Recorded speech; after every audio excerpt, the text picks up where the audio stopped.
Bienvenue à tous les amis, un plaisir de vous retrouver. Cette semaine, elle est un peu critique. J'aimerais qu'on se prépare ensemble pour la première fois à la venue du Mashiach. Se préparer à la plus grande étape du peuple d'Israël. Vous avez bien entendu. Pessah, c'est dans moins de 3 mois. Est-ce que vous êtes prêts à le recevoir? Imaginez-vous que c'est vrai. Alors, Chaz v'Shalom, j'ai envie de vous dire, entre guillemets, on est dans la zut. On a tellement de choses à changer, tenue vestimentaire exigée. Une bouche qui est avec un peu moins de la shonara, un cœur qui est un peu plus pour son prochain que pour soi-même. L'étude de la Torah rajoutait des mérites pour le peuple d'Israël. Beaucoup plus d'amour pour le peuple d'Israël. Les amis, on a plein de choses à faire. J'aimerais qu'on se prépare ensemble dans ce cours pour pouvoir faire de la place dans notre cœur et pour ne pas regretter Chaz v'Shalom s'il arrive. Comme vous le savez tous, quand il est là, les compteurs sont bloqués. On ne peut plus faire teshuva. Et même si on peut encore un peu évoluer, on n'aura pas le même mérite que ce qu'on fait aujourd'hui dans la difficulté.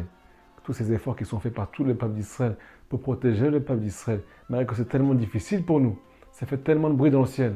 Et c'est des mérites infinis quand le roi Mashiach va arriver.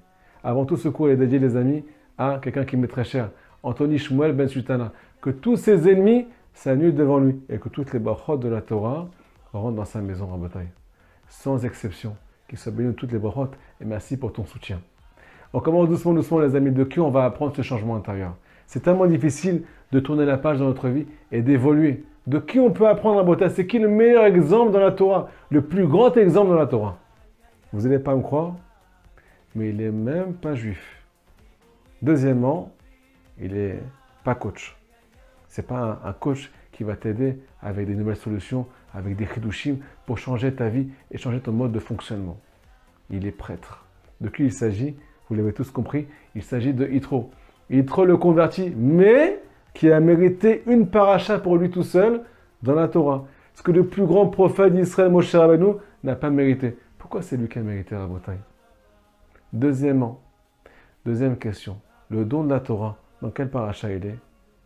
Il est aussi dans la paracha de Yitro. Quel rapport entre Yitro et le don de la Torah, les amis? Écoutez la réponse. Il y a marqué dans le passouk, Vaishma Yitro. Yitro l'a tout simplement entendu. C'est ce qui nous manque aujourd'hui. On entend tellement d'événements, tellement de miracles, et aussi tellement de souffrances, mais on n'arrive pas à bouger. Mais Yitro, quand il a entendu tous les miracles dans le peuple d'Israël, et aussi toutes leurs souffrances, eh bien, il y a marqué dans le Midrash, Vaishma Uba. Il est aussi venu. C'est le seul qui s'est converti.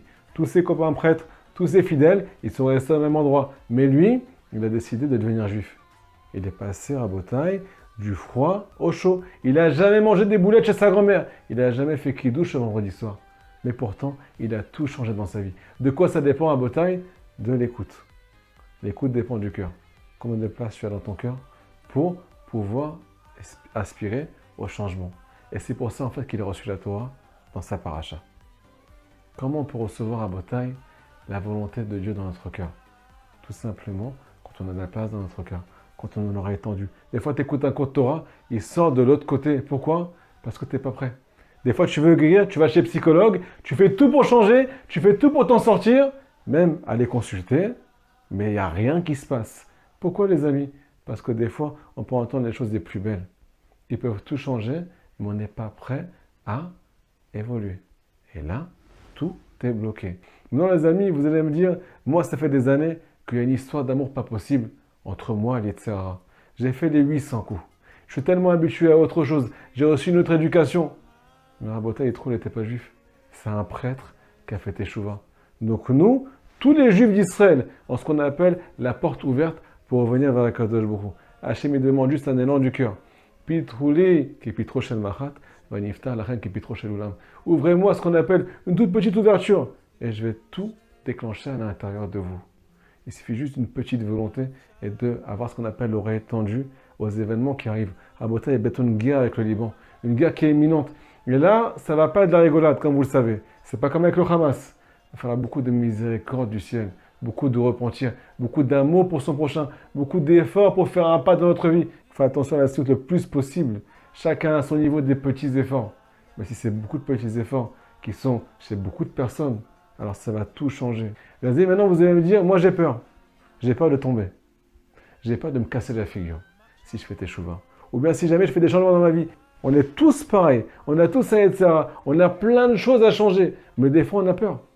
Ça fait peur de faire des changements. J'ai peur de tomber. J'ai peur de m'engager. Alors écoute que Yitro, il a ce qu'on appelle pris comme mode de fonctionnement. Qu'est-ce qui l'a aidé à ne pas avoir peur? Il a marqué tout simplement que la raison pour laquelle il s'est converti, c'est parce qu'il a entendu les miracles de Kiryat Yam-Souf, les miracles de l'ouverture de la mer Rouge. C'est quand le peuple d'Israël était au plus haut. Il a été mis à son piédestal. Mais aussi, il a entendu la guerre avec Amalek. Quand le peuple d'Israël, ils étaient ce qu'on appelle en guerre avec l'impureté. Les forces du mal te poursuivent, ils veulent te faire fauter. Ou bien tu fautes, tu tombes dans l'impureté. Tu n'arrives pas à te reprendre en main. Tu n'arrives pas à t'habiller comme il faut. Tu n'arrives pas à regarder ce qu'il faut. Tu n'arrives pas à dire ce qu'il faut. Tu n'arrives pas à faire ce qu'il faut dans ta vie. Tu as la flemme. Et bien, Yitro, il a entendu que, en fait, on peut être au plus beau, en plus haut, et on est les plus beaux, ou bien on peut être au plus bas, et on peut être les plus sales. C'est ça, le peuple d'Israël. Écoutez les paroles de Rabbi Nachman. Une fois, il est rentré dans un mariage, et là-bas, il y avait un pitre. Ce pitre, il faisait rire tout le monde. Pourquoi? Parce qu'il se déguisait une fois en curé, et juste après, il changeait ses vêtements en rabbin. Rabbi Nachman, il a dit, vous rigolez tous. Mais c'est ça, le juif. Paham galar, paham malar. Des fois, c'est un prêtre. Pas à l'extérieur, tu as la kippa, tu as la roche, tu t'habilles comme il faut, tu fais attention, tu pries, ainsi de suite. Mais à l'intérieur, à chemichement, qu'est-ce que tu peux ressentir? Les désirs que tu as. Des fois, des choses qui se réveillent à l'intérieur de nous, on ne sait plus qui on est. Mais juste après, si tu ne fais pas cœur avec ton cœur, tu fais pareil sur image, tu peux devenir, juste après, en mode rabbin. C'est quoi un mode rabbin? Avec le cœur qui s'appelle le cœur d'un juif pur. L'envie d'évoluer, l'envie de faire des pas pour le peuple d'Israël, l'envie de rajouter des télim chaque jour pour protéger le peuple d'Israël, l'envie de faire des pas dans ta vie pour pouvoir faire changer l'histoire du peuple d'Israël. Ça, c'est juste après. Les amis, si on est d'accord de pouvoir se casser la figure et comme notre orgueil de côté, comme dit le Baal Tanya, si jamais tu es triste quand tu fautes, c'est parce que tu as de l'orgueil qui explose à l'intérieur de toi. Mais si jamais tu mettais ton orgueil de côté et que tu acceptais de te casser la figure, alors tu pourrais arriver à faire ce qu'on appelle une teshuva complète. Hachem, il attend une seule chose de toi, que tu sois comme les soldats de Tzahal aujourd'hui, qui partent au combat, même s'ils ne savent pas s'ils vont réussir. Peut-être qu'ils ne vont pas avoir la victoire. Peut-être qu'ils vont mourir au combat. Ce n'est pas ton problème si tu réussis. Les amis, c'est possible pour tout le peuple d'Israël. Akadosh Baruch Hu attend une seule chose de nous.